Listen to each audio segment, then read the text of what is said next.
Assalamualaikum warahmatullahi wabarakatuh.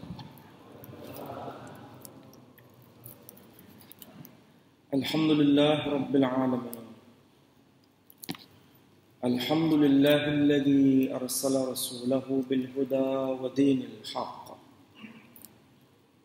liyudhhirahu 'alad dini kullih wa kafaa billahi shahida.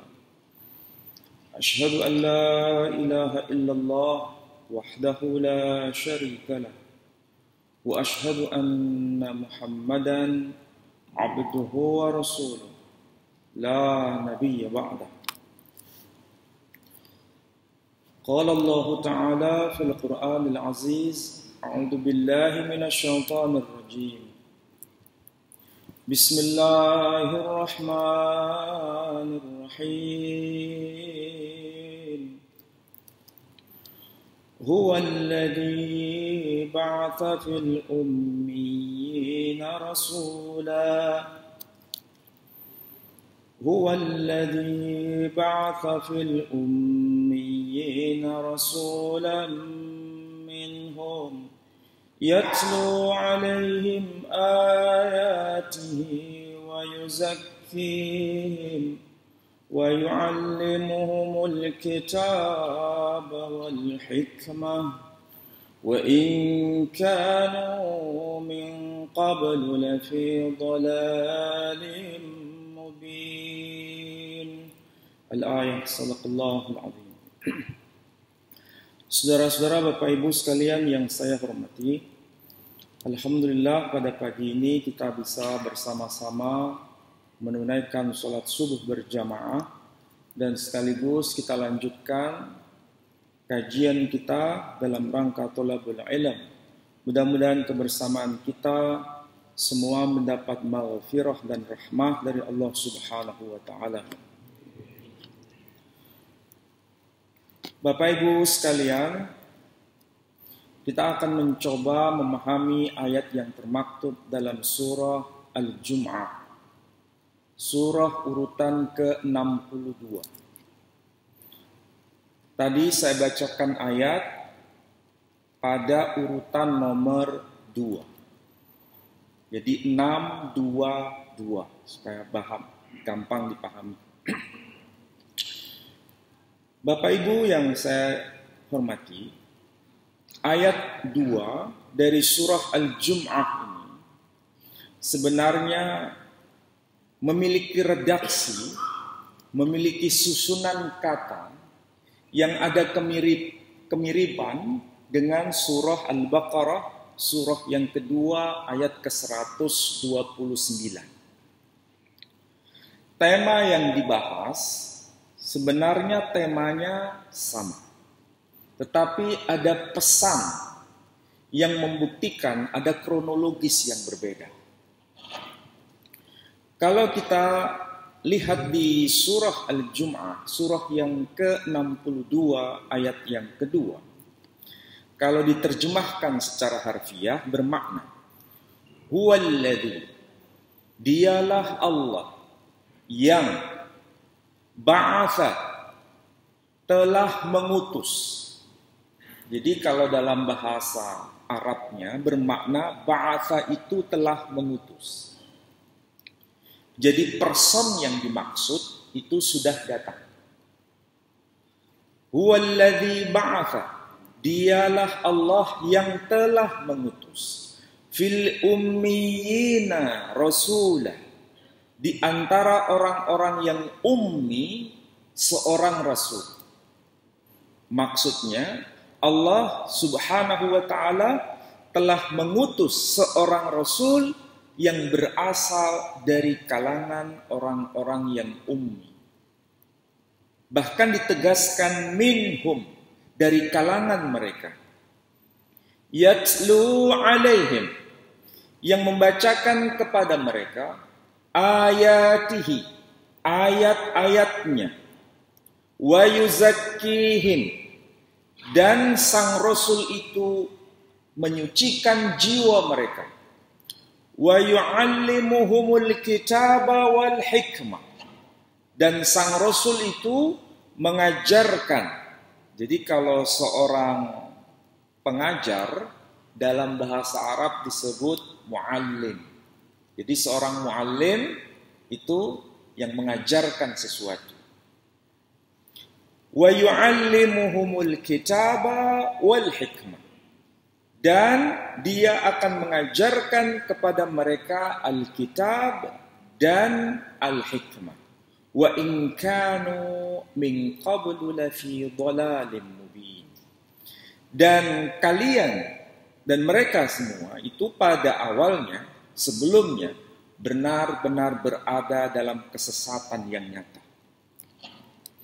Saudara-saudara sekalian, ayat ini ada kesejajaran dengan surah Al-Baqarah ayat 129.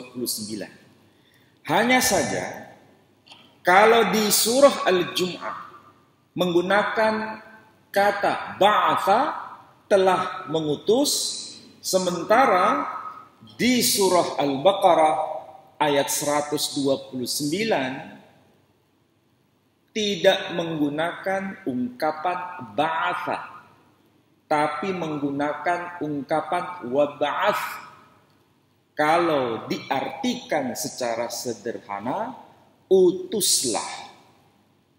Jadi kalau ba'atha telah mengutus, dia telah mengutus. Kalau waba'ath dalam ayat ke-129 dari surah Al-Baqarah, utuslah, permohonan, munajat, permintaan yang bermakna utuslah. Perhatikan di ayat 129 ayat tersebut dari surah Al-Baqarah. Rabbana wa ba'ath fihim rasulan minhum yatlu alaihim ayatika wa yu'allimuhumul kitaba wal hikmah. Susunannya agak berbeda. Kenapa agak berbeda susunannya? Kalau di surah Al-Jum'ah itu sang Rasul sudah datang, makanya menggunakan ungkapan ba'atha.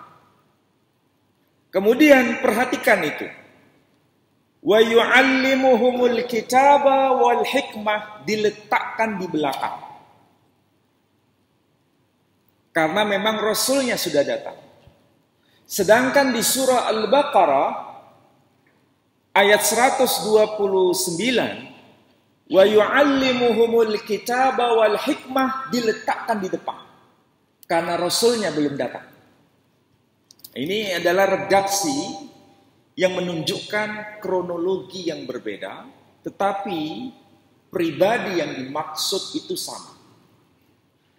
Ini dari sisi redaksi Quran. Nah, masalahnya kalau kita membaca semua tafsir dari generasi terdahulu yang dikenal dengan istilah generasi salaf, kemudian diikuti dengan generasi khalaf, para ahli tafsir, kemudian diikuti dengan para mufassirin, generasi modern. Ternyata kalau kita jujur membaca semua kitab tafsir, saya tidak berkata sebagian, saya berkata semua, berarti 100%. Ternyata hasilnya itu tidak ada perbedaan di kalangan ahli tafsir ketika membahas ayat ini. Kesimpulannya itu satu suara. Kesimpulannya sama, tidak ada perbedaan. Pasti kita semua yang hadir di Masjid Baitul Haq ini akan bertanya-tanya, mengapa semua para mufassirin sejak generasi terdahulu sampai generasi kita sekarang dalam rentang waktu, coba perhatikan itu, kita sekarang sudah 1445, betul ya? Betul ya? 1445 Hijri. Artinya dalam rentang waktu sekian ratus tahun, semua ahli tafsir tidak ada perselisihan pendapat. Tidak ada perbedaan pendapat bahwa ayat yang termaktub dalam surah Al-Jum'ah, surah ke-62 ayat yang kedua, ataupun surah Al-Baqarah, surah kedua ayat 129, bahwa pribadi yang disapa dengan sebutan rasulan, seorang rasul, yang dimaksud di situ adalah Nabi kita Muhammad sallallahu alaihi wasallam. Dan kita pasti bertanya-tanya, mengapa tidak ada perselisihan? Padahal di ayat-ayat yang tadi kita baca, tidak disebutkan nama satupun. Nama yang dimaksud tidak disebutkan. Hanya ada ungkapan rasulan, seorang rasul. Tapi kenapa disimpulkan bahwa yang dimaksud di ayat-ayat tersebut merujuk kepada Muhammad sallallahu alaihi wasallam? Ada apa ini semua? Sekali lagi, kita semua bertanya, saya pun juga bertanya, mengapa tidak ada perselisihan dalam memahami ayat yang sama, kesimpulannya sama, dalam rentang waktu ratusan tahun. Bahkan kalau kita lihat zamannya 1445 Hijri hingga sekarang, tidak ada perbedaan. Padahal kalau kita bandingkan, ketika membahas ayat-ayat yang lain, membahas surah-surah yang lain, apalagi kalau bicara mengenai soal hukum di dalam Al-Quran, para ahli tafsir pasti ada potensi perbedaan. Kalau bicara berkaitan dengan soal hukum di dalam Al-Quranul Karim, pasti, sekali lagi, pasti ada potensi untuk berbeda pendapat. Dalam rentang waktu 1445 tahun, ada perbedaan. Mengapa dalam persoalan ini tidak ada beda? Alasannya sederhana. Kalau bicara mengenai soal Rasul yang dimaksud, ini adalah bagian dari sesuatu yang dimaksud dengan istilah pokok ajaran Islam itu sendiri, yang disebut dengan akidah. Tapi kalau soal hukum, berkaitan dengan soal hukum, maksudnya fikih yang termaktub dari Al-Quranul Karim, ada potensi berbeda. Soal hukum fikih itu bukan akidah, itu berkaitan dengan cabang, furu, bukan usul. Jadi kesimpulannya sederhana. Kenapa ayat ini tidak mengandung potensi perbedaan ketika bicara mengenai Rasul yang dimaksud? Karena ini bicara mengenai usul. Sedangkan kalau bicara mengenai hukum syariah yang termaktub dalam Al-Quran, ada potensi berbeda. Potensi berbeda itu karena bicara soal cabang, bukan pokok. Ini bicara mengenai sesuatu yang sifatnya syara. Jadi kita bisa menyimpulkan secara sederhana, kalau bicara mengenai akidah, semuanya itu sepakat. Tidak ada perbedaan, karena ini soal akidah. Tapi kalau bicara mengenai syariat, ijtihadi, meskipun landasannya Al-Quranul Karim, ayatnya jelas, tetapi ada potensi berbeda, karena ini bicara soal cabang. Jadi kalau bicara akidah, kita harus kenceng. Tapi kalau bicara mengenai cabang, jangan kenceng-kenceng. Tahu maksudnya jangan kenceng-kenceng. Jangan terlalu ekstrim. Karena apa? Para ulama sendiri berbeda pendapat. Ada ikhtilaf. Ada pandangan yang berbeda. Yang paling sederhana, ayatnya sama. Ayat yang dimaksud sama. Tapi cara memahami bisa berbeda. Antara madhab-madhab yang kita kenal, madhab Hanafi, madhab Maliki, madhab Syafi'i, madhab Hambali, ayat yang dimaksud sama, tapi kesimpulannya bisa berbeda. Karena ini ijtihadi. Dalam konteks ini, jangan kenceng-kenceng. Tapi kalau bicara akidah itu dasarnya cuma dua. Yang selalu kita baca setiap hari, bahkan setiap sholat kita. Apa itu? Syahadatain. Yang pertama berkaitan dengan akidah tauhid. Yang kedua berkaitan dengan akidah kenabian. Ikrar atas kerasulan Muhammad sallallahu alaihi wasallam. Tidak ada tambahan yang ketiga. Hanya dua pokok ini.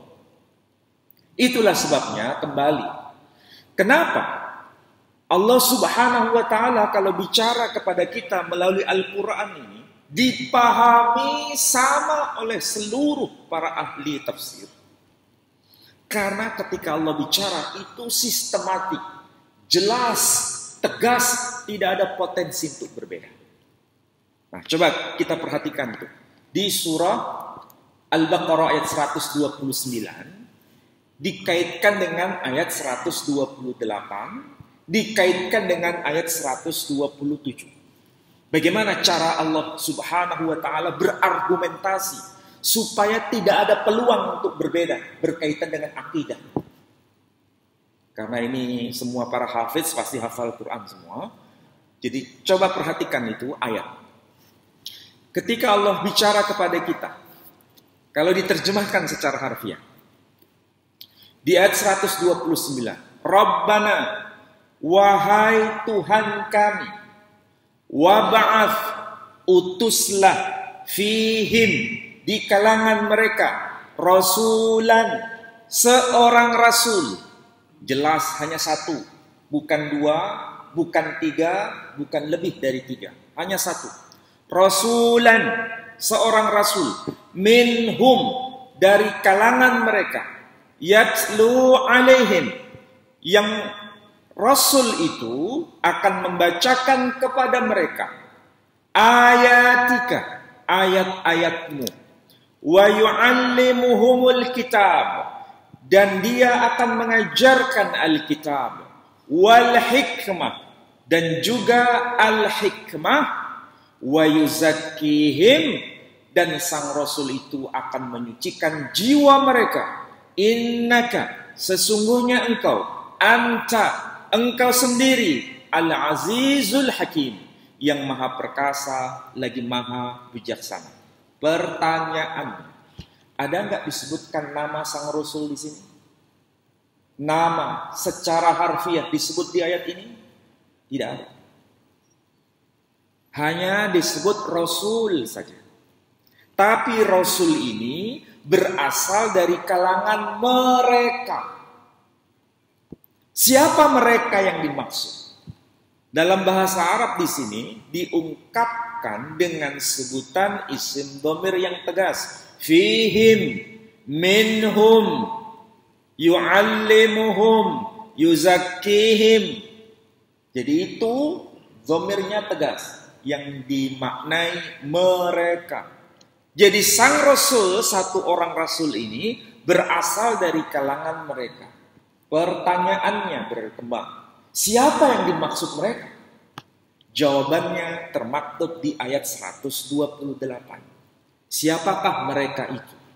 Di ayat 128 dikatakan, Rabbana waj'alna muslimaini laka wa min dzurriyyatina ummatan muslimatan lak. Rabbana, wahai Tuhan kami, waj'alna, jadikan kami berdua,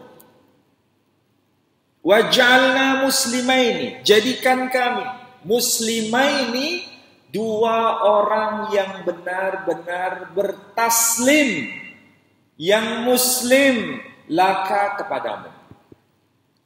Wa min dzurriyyatina, dan juga dari keturunan kami berdua, menjadi apa?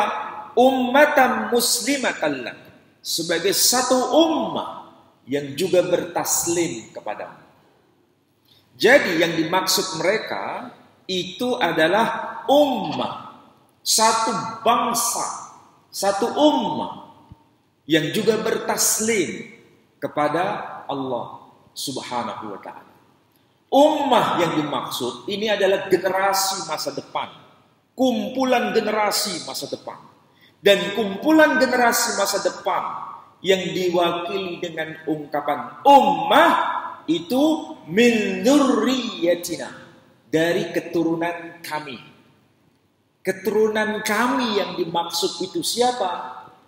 Muslimaini, dua orang yang bertaslim. Sekali lagi, Rasul itu berasal dari kalangan mereka. Mereka yang dimaksud itu adalah satu ummah. Satu ummah ini berasal dari keturunan dua orang yang bertaslim kepada Allah Subhanahu wa ta'ala. Siapa yang dimaksud dengan dua orang ini?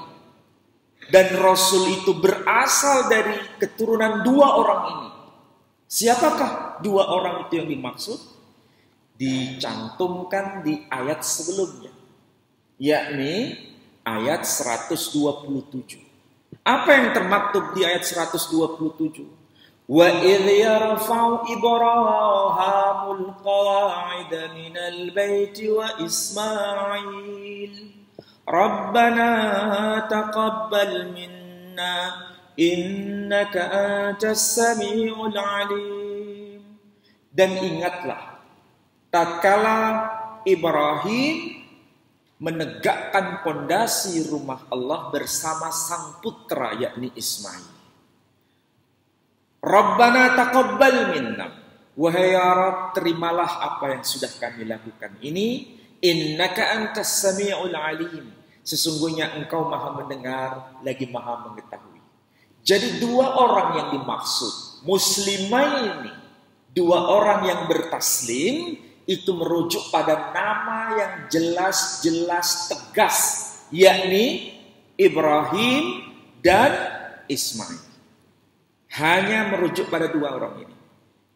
Kesimpulannya sederhana, bahwa Ibrahim dan Ismail disebut oleh Allah Subhanahu wa ta'ala secara tegas namanya.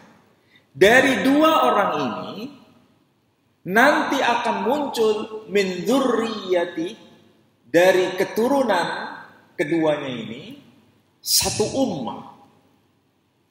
Berarti itu kumpulan manusia yang sangat banyak, ummah. Dan dari ummah ini akan muncul seorang rasul. Jadi kesimpulannya sederhana, rasul itu nanti berasal dari keturunan Ibrahim. Melalui siapa? Melalui Ismail. Jadi secara tegas di situ. Kalau yang keturunan Ibrahim banyak kandidat. Tahu banyak kandidat? Sementara kalau yang berasal dari keturunan Ismail hanya satu yang lolos. Saya ulangi lagi. Kalau bicara mengenai keturunan Ibrahim, itu banyak. Siapakah mereka? Nabi Musa alaihissalam dalam ayat Al-Quran dalam surah dalam surah As-Saff, yakni surah 61 ayat yang kelima, Nabi Musa berkata, Inni Rasulullah ilaikum, sesungguhnya aku ini seorang rasul bagi kalian. Kesimpulannya Nabi Musa itu rasul. Kalau berkaitan dengan ayat ini bisa sebagai kandidat, karena dalam ayat 129 hanya disebutkan rasul. Jadi Nabi Musa bisa masuk peluang di situ sebagai kandidat rasul. Inni Rasulullah ilaikum. Nabi Isa alaihissalam di ayat yang ke-6 dari surah As-Saff juga berkata, Inni Rasulullah ilaikum, sesungguhnya aku ini adalah seorang rasul bagi kalian. Bahkan dia berkata, Ya Bani Israel, Inni Rasulullah ilaikum. Wahai Bani Israel, aku ini sesungguhnya seorang rasul bagi kalian. Kalau beliau seorang rasul, dia salah satu kandidat di ayat ini. Karena ayat ini juga bicara soal rasul. Jadi banyak kandidat di sini. Tetapi yang lolos hanya satu. Hanya satu saja. Kenapa Musa tidak masuk dalam konteks yang lolos di ayat ini? Musa itu Rasul, iya. Musa itu keturunan Ibrahim, iya.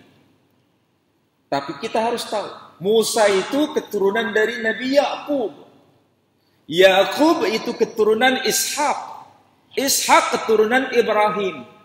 Betul beliau keturunan Ibrahim, tapi melalui Ishak maka dia tercoret di situ. Dia tidak lolos. Yang kedua, Isa ibnu Maryam. Dia berkata, "Ya Bani Israel, inni Rasulullah ilaikum." Wahai Bani Israel, sesungguhnya aku ini seorang rasul bagi kalian. Kalau dilihat melalui ayat ini, Nabi Isa itu rasul. Dan ketika Ibrahim berkata, Rabbana wa ba'ats fihim rasulan minhum. Rasul di situ. Nabi Isa bisa kandidat. Dia keturunan Ibrahim dari kalangan Bani Israel. Tapi apakah dia keturunan Nabi Ishak? Iya. Padahal di ayat ini Ibrahim meminta dari keturunannya bukan melalui Nabi Ishak, tapi melalui Nabi Ismail. Berarti Nabi Isa tercoret di ayat itu. Semua para nabi tercoret di ayat itu. Mau Nabi Yusuf tercoret, meskipun sebagai kandidat. Nabi Yunus tercoret. Semua para nabi tercoret di ayat itu. Hanya satu yang lolos. Siapakah dia? Muhammad sallallahu alaihi wasallam. Kenapa bisa lolos? Karena dia keturunan Ibrahim melalui Ismail. Ini bukan bicara mengenai kuantitas, ini bicara mengenai kualitas. Nabi Ibrahim tidak meminta yang sifatnya itu kuantitas.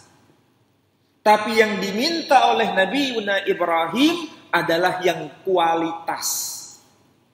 Coba bandingkan ya. Ini keturunan Ibrahim melalui Nabi Ishak alaihissalam. Berapa banyak nabi dari kalangan keturunan Bani Ishak? Banyak. Sebagaimana yang saya sebut tadi. Banyak sekali. Ada Yusuf, ada Yunus,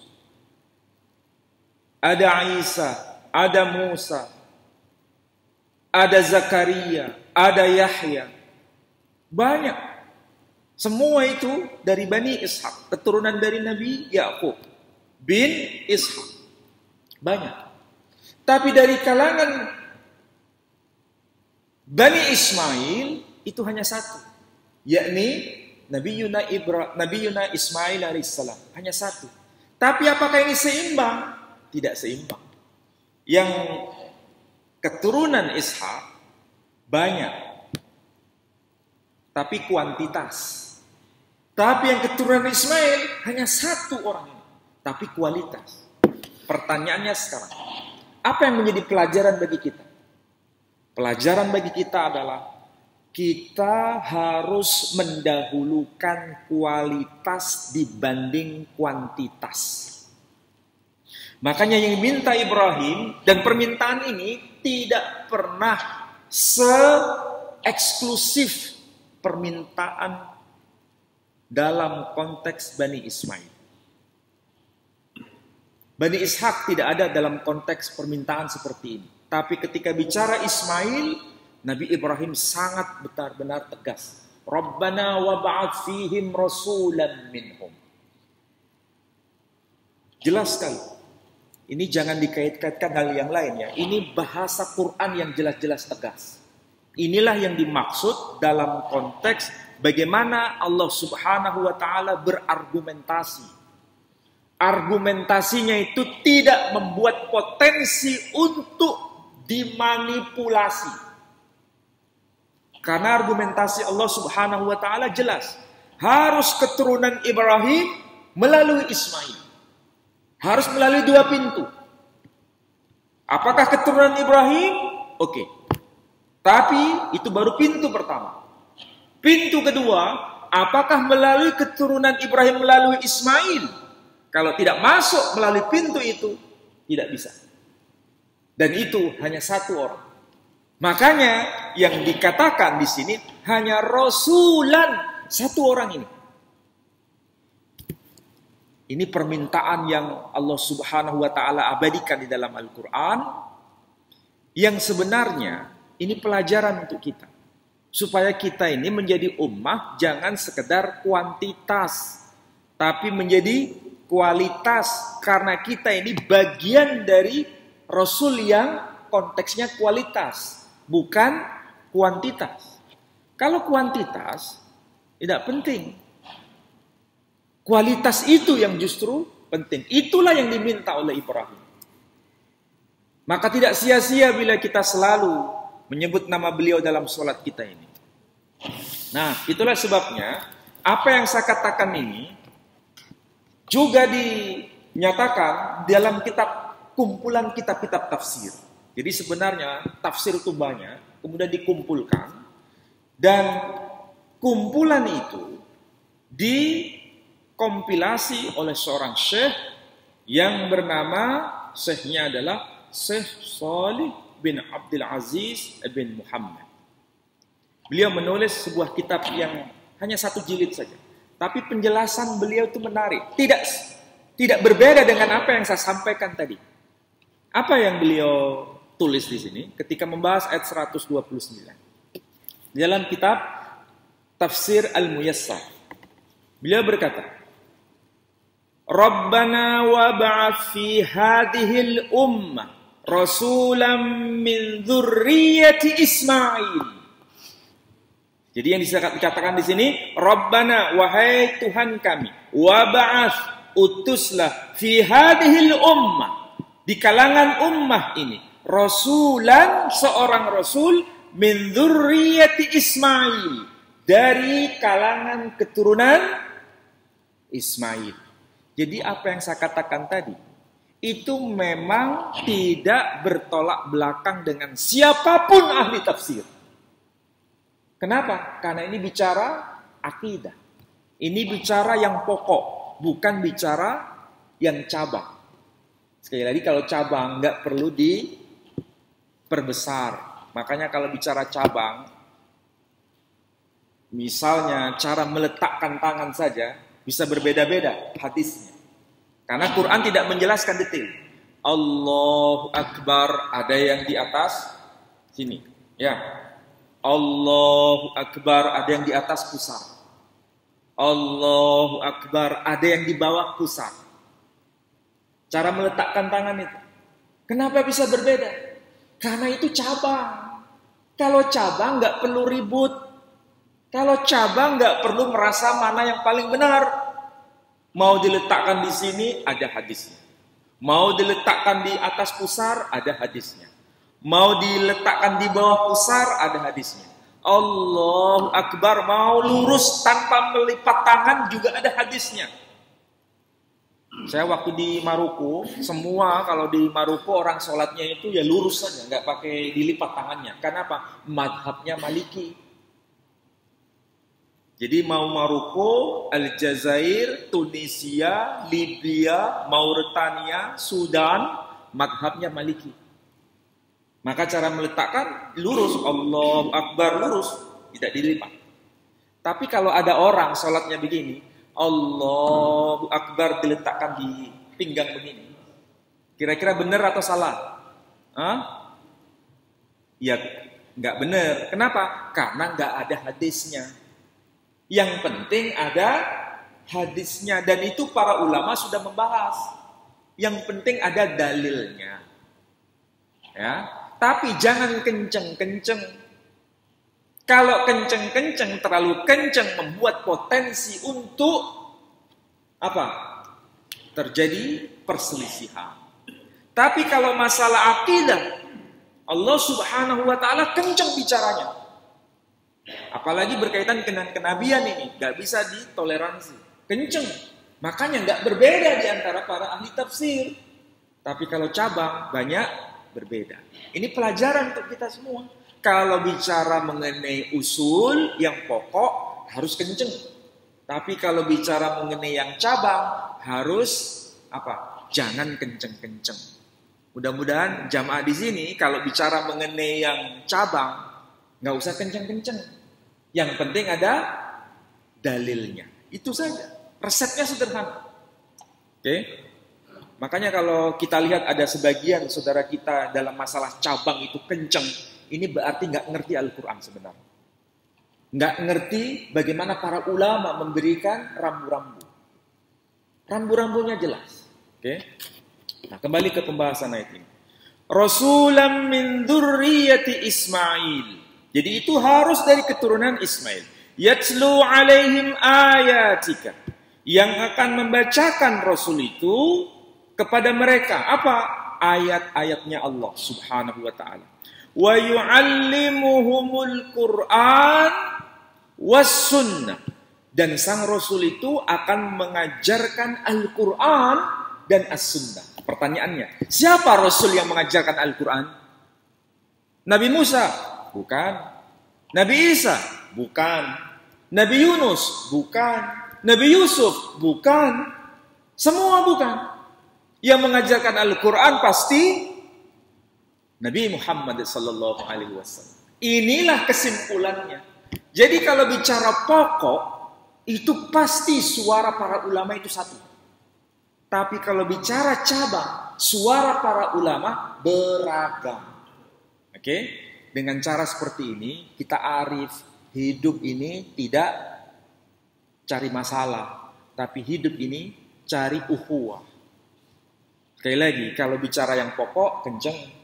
Kalau bicara yang cabang, bisa beragam.